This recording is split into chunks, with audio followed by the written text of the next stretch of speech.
Okay, so let's begin. So feeling enough, the real reason that you procrastinate, you overthink, you sabotage, whatever it is that you are getting in your own way.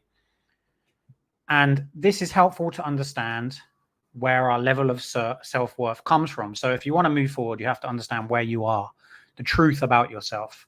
And like I said, I could have just done another very sort of down mid-range course on procrastination, setting goals, willpower, just push through.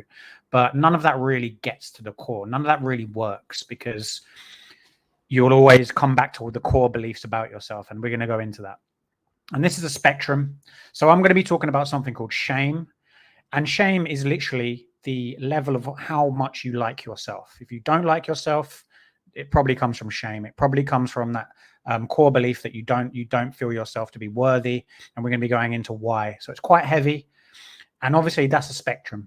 So I'm not assuming that everybody has this, but everybody, to some degree, even a tiny bit, it can still be affecting you.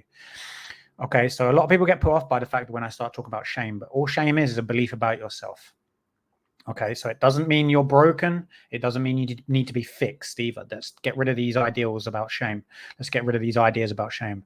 And I'm not building victims here, even though many of you that watch this may realize that you have at some point been a victim.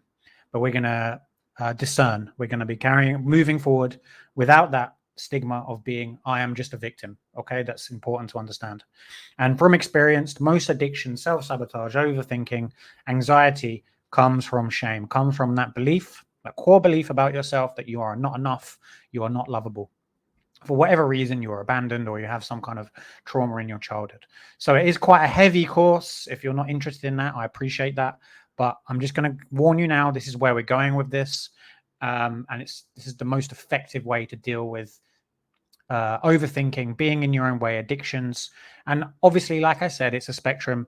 You'll start to see this in others. You'll definitely see it in yourself, but you'll see how extreme this can be and how mild it can be, and how even if it's mild, it can still be affecting you in ways that you didn't realize. So that's why I made this course. So carry on and let's get going.